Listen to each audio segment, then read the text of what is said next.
ASX-listed companies are doing better than forecast as earnings season ramps up this week. Another strong weekend of auction results, and why we're all going crazy about chicken. Welcome to Fear and Greed Business News, Australia's best business podcast. It is Monday, the 19th of February, 2024. I'm Michael Thompson, and good morning, Sean Aylmer. Good morning, Michael. Sean, after the show, you were speaking with Roger Montgomery from Montgomery Investment Management. This is a great one for investors. Sure is all about small caps, those smaller stocks listed on the ASX, how they're performing in earnings season. Roger mentions a couple that he's interested in, things to watch out for generally, but also just a couple of stocks that he reckons might be worthwhile keeping a close eye on, as well as a few trends going on in the market. Definitely one for investors. Yeah, and of course, we're not an investing podcast, and you should seek professional advice before making investment decisions, but it is just so interesting to hear someone like Roger, who has been in this space for so long and just knows exactly what he's looking for. Just to hear what he thinks about what's going on at the moment is always fascinating. It's coming up after the show, so stick around for that one. The main story this morning, Sean, is actually quite closely linked, isn't it? More than 80 listed companies report this week, including the big three iron ore miners, some of the largest property companies. We've got Woolworths and Qantas as well, and expectations are pretty high that they can keep the very positive trend going. So far, the strength of the earnings season in Australia has surprised a number of market participants, helping to push the ASX 200 higher.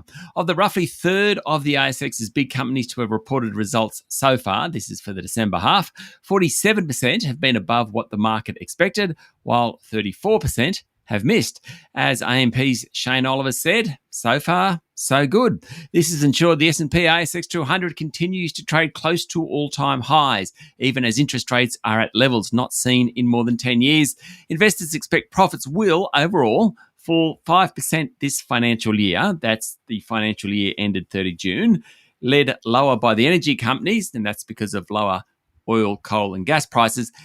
We have seen that in the coal companies already. Whitehaven, for example, last week came out with a much lower profit, but not so much the refiners and retailers, Ampol, Viva, those sorts of guys.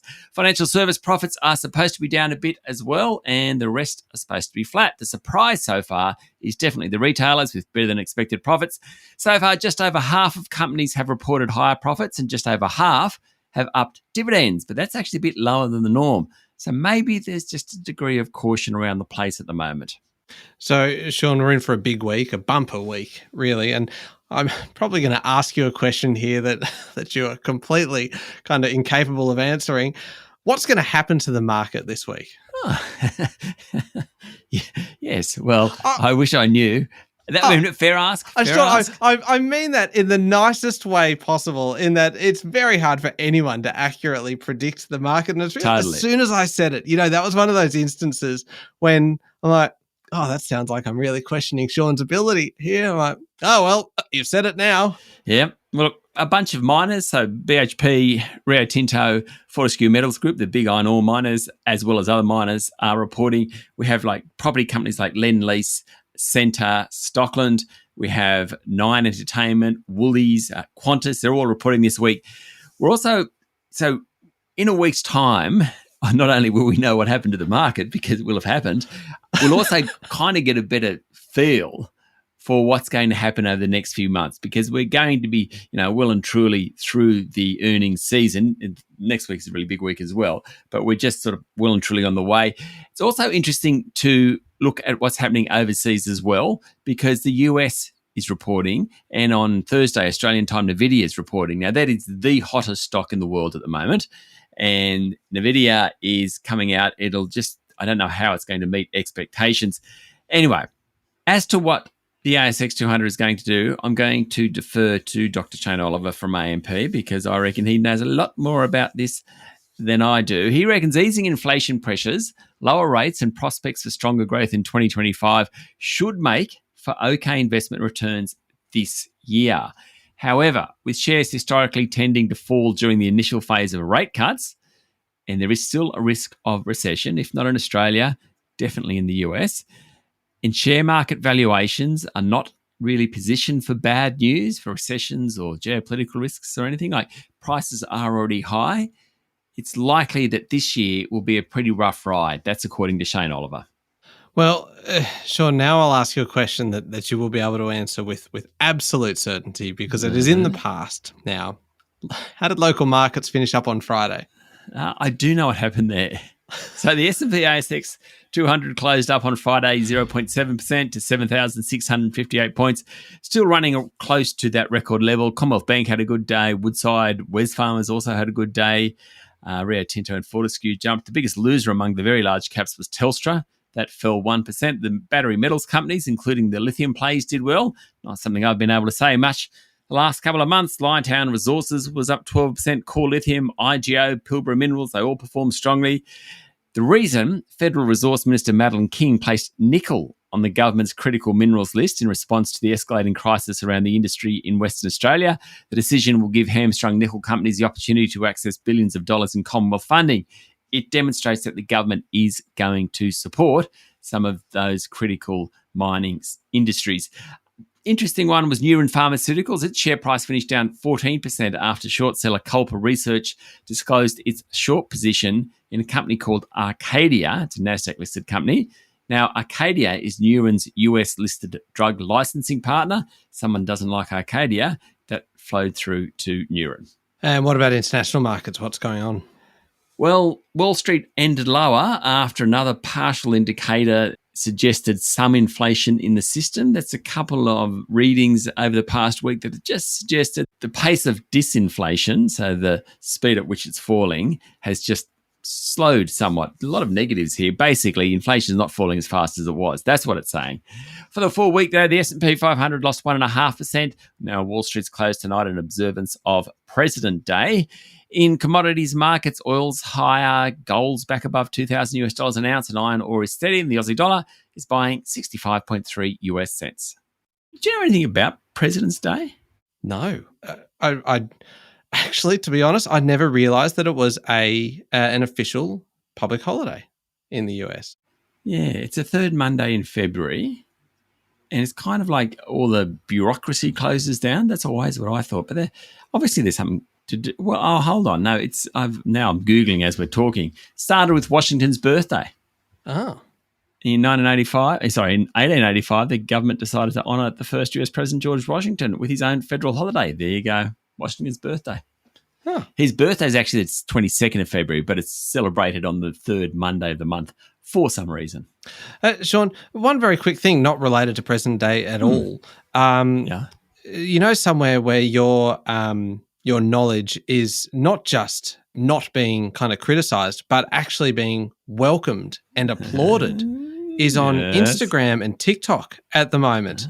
Because if you follow Fear and Greed podcast, that's what you have to kind of search for on Instagram and TikTok. We've started doing a few little videos and things and you did a fantastic little kind of Friday, kind of what we learned last week in the economy. And it's been very well received. So I'd definitely encourage everyone to kind of follow us on those platforms and let us know what you think. And we'll kind of put a few more of those out this week. Oh, I think so. I enjoy doing those. Lovely. It's very hard to walk and talk at the same time, though, isn't it? It is. I'm waiting to get hit by a car as they're crossing the road or something. Right? I know. When I was watching yours, I thought, this could be spectacular. Yeah. It could. That's true. Sorry. All right. We'll be back in a moment with the rest of the day's business news.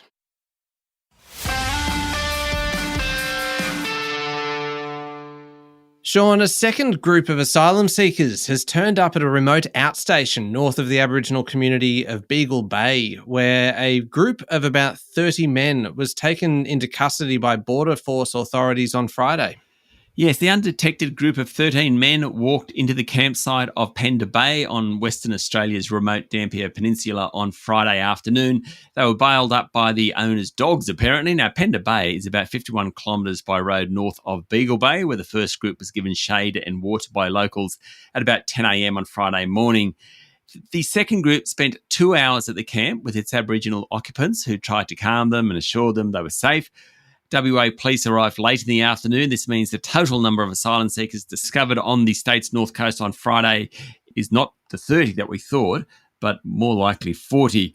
All have been sent to Australia's detention centre in Nauru, or at least are on the way. Prime Minister Anthony Albanese said the government remains committed to the Operations Sovereign Borders regime introduced by the Abbott government. Sean, Parliament is not sitting this week. They're probably exhausted, frankly, after being in Canberra for 2 whole weeks now. But Barnaby Joyce will remain front and centre of the political debate. Mr. Joyce was filmed on the ground, looking drunk, though he claims medication had a bit to do with it. That's about a week ago, or a little over a week ago. Deputy Nats leader Perrin Davey last week admitted to drinking at a function in Parliament House before slurring her words during a Senate hearing. Over the weekend, the Nationals whip Mark Coulton and former party leader Michael McCormack both defended Davey and the hosting of the party's regular staff drinks. Michael, this isn't a Nats thing. It's across all parties. Labor, Libs, Nats, not sure about the Independents and the Greens, but certainly they drink within Parliament House. Don't go to work and get drunk. Don't get drunk or even have a drink and then go to work. None of us can. It's sort of pretty simple to me. It's just, I just don't understand why we're even having this debate. No, and it's actually a pretty embarrassing debate for us to be having. I mean, this is our national parliament. This is our federal parliament, and we're having this discussion about people having kind of a bit too much to drink. Like, come on, guys, grow up. I kind of get 20 or 30 years ago in financial markets, which was my experience, I suppose, and definitely in journalism, having a drink and then going back to work was probably not unusual, but you didn't get drunk. Nowadays, I mean, people don't drink at lunch and then go back to work. Like, I would expect anyone on Fear and Greed to not intake alcohol until they're at home or, in their own time type thing. I just don't understand that we're having a debate about politicians being drunk in Parliament House, drinking in Parliament House. It's ridiculous. It is embarrassing. Now, Sean, another weekend, another strong set of auction results with the national preliminary clearance rate coming in at 75.4%, with Sydney leading the way at nearly 82%. Seems to be a good time to sell in Sydney because there are buyers out there. It was the biggest week for auctions this year. More than 2,000 places went under the hammer, with Melbourne leading the way in terms of the number of auctions. It had a 72% preliminary clearance rate, according to CoreLogic. Research director there, Tim Lawless, said the preliminary clearance rate was at around 65% at the end of last year, with the rate this year holding above 73%. It's fair to say these strong results are attributable to more than seasonality. It's more about confidence returning and growing expectations that rates will be lower later in the year. Away from Sydney and Melbourne, Brisbane recorded a 74% preliminary clearance rate, Adelaide was 76%, and Perth was 56%. Just a note on that, we talk about the preliminary clearance rate. The actual clearance rate is always well below these numbers. It might be 10 percentage points below, 15 percentage points below. It's, as you can imagine, all those very excited real estate agents phone in all these success stories. And so CoreLogic are gathering this data on a Sunday. And by the time all the numbers come in, the ones that didn't quite make it tend to push the actual clearance rates down. I've often wondered why it was the preliminary clearance rate, and it never occurred to me that, of course, I'd be very enthusiastic to be kind of reporting the auctions that have been successful and the ones that were passed in or kind of didn't happen. It's just the news will make its way through. That's right. So, like Sydney at 82% preliminary clearance rate, the final clearance rate may well be 70%, for example. I don't know. We don't know that because it's not final, but that's kind of the magnitude of what we're talking about.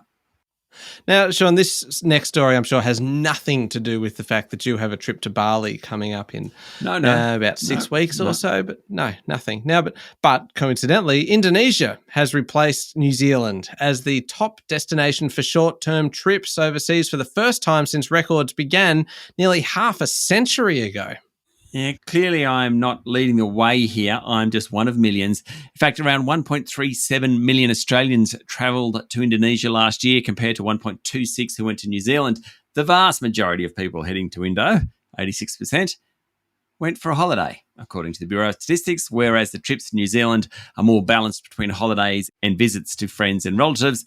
The figures also show that while Australians are travelling overseas a fair bit, in fact, it's almost back to pre-COVID levels, that's not the case for visitors to Australia. New Zealand still holds the top spot for visitors to Australia, followed by the USA and UK. A related statistic from the ABS late last week, which was kind of interesting, is the number of full fee paying overseas school students. in Australia. Mostly they're in secondary schools. Last year, that jumped by more than 36% to 21,000 students. So there are 21,000 full fee paying overseas school students in the country. Total school enrolments, just as a side note on that one, reached a record high of 4.1 million last year from 9,629 schools. Landlord and fund manager Dexus has announced a near $600 million loss for the last half year on the back of massive write-downs to its commercial property portfolio. We've spoken a bit about how big landlords need to revalue their commercial property, things like office space, because in the post-COVID world, they just can't get the same rents for them and they aren't worth as much. Dexus fits well and truly into that category and wrote down $613 million worth of its office portfolio. Now, once upon a time, Dexus was the biggest owner of office towers in Australia, though now it's diversifying its business. In terms of day-to-day operations, the write-downs don't mean too much, and a better measure of performance is funds from operations. They were down 6% in Dexus's case. But it just is a good example of how these write-downs can drastically affect the bottom line. Two of the big insurers, IAG and QBE, reported half-year earnings on Friday, Sean, and investors, it seems, weren't too impressed with the share prices of both falling. IAG's first half profit slipped and its share price was down 4%, even though it said it would achieve double-digit premium growth this year. QBE almost doubled its net profit and raised its dividend. The improved earnings were supported by higher premiums and better investment returns, but like IAG, it predicts a slowdown in premium growth this year after a period of rising prices and big disasters. That's not what investors want to hear. No. Now, the chicken business, Sean, we mentioned this at the top of the show. When I say the chicken business, more correctly, really, it's the poultry business, isn't it? It's having a fine time of it, with ASX-listed Ingham's Group saying its half-year profit jumped 268%, allowing for a tripling of dividends. Yes, but then its share price, so it announced this, its share price then fell 12%. What? So those investors are a fickle bunch, aren't they? Oh, yeah. They've had great times, but it's just going to get tougher. So Ingham's provides poultry for cafes, restaurants, supermarkets and fast food chains. It's benefited from being cheaper than red meat and a source of protein. So as the cost of living and inflation has risen, people have started buying more chicken. In fact, Ingham's estimates it produces 440 million kilos of chicken a year. 440 million kilos.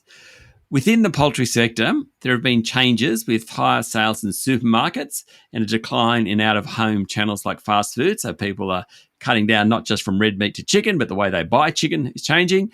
Now, beef is still more than 4 times more expensive than chicken. So the average retail price for a kilogram of chicken is about $6.40 compared to about $26.60 with beef.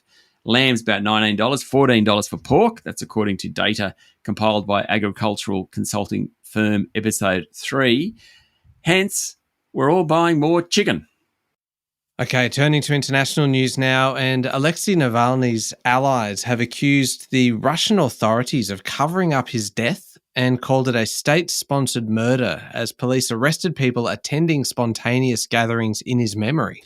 Navalny was the most prominent critic of Russian President Vladimir Putin and Russia's invasion of Ukraine. He had been imprisoned a couple of years ago. Over the weekend, his mother received a telegram saying her son had died, according to the Financial Times. The telegram was from officials at the penal colony of Karp, the village in northern Russia, to which Navalny was transferred in December.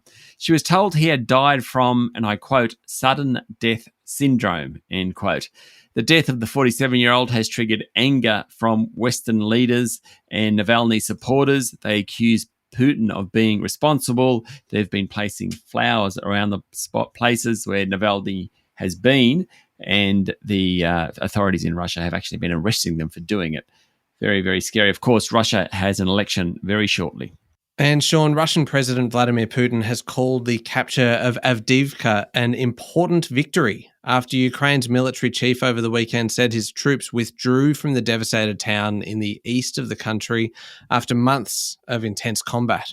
It was Moscow's biggest advance since it took the city of Bakhmut last May and came days before the second anniversary of Russia's invasion on Ukraine. Ukraine is suffering from an acute shortage of ammunition with fresh US military aid delayed for months in Congress. It's also the clearest sign yet of how the tide of the war has turned in Moscow's favour after a Ukrainian counter-offensive failed to break through Russian lines last year, according to Reuters. A White House statement said US President Joe Biden called Ukrainian President Volodymyr Zelensky over the weekend to underscore the US commitment to continue supporting Ukraine and reiterated the need for Congress to urgently pass the package to resupply Ukrainian forces. All right. Now, up next, Sean, is the Fear and Greed Daily interview. You're speaking today with Roger Montgomery from Montgomery Investment Management. I am indeed. A great one for investors, particularly if you like small caps, the smaller end of the market, because that's what we're talking to Roger all about. Yeah, it is up next in the Fear and Greed playlist on your podcast platform or at fearandgreed.com.au. And after you've listened to that, why not stick around as well for Fear and Greed the week ahead, featuring our resident economist, Stephen Koukoulas. Yes, we talk all about things like consumer confidence, interest rate, the Reserve Bank, all that sort of stuff. Stephen, as enthusiastic as ever. It's a great chat. He also tells us about a little business venture on the side he's got going on.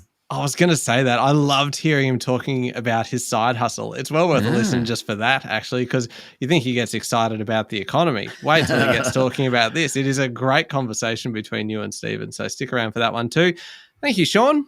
Thanks, Michael. It's Monday, the 19th of February, 2024. Make sure you're following the podcast and join us, as I mentioned before, on LinkedIn and Instagram and TikTok, X and Facebook. I'm Michael Thompson, and that was Fear and Greed Business News. Have a great day.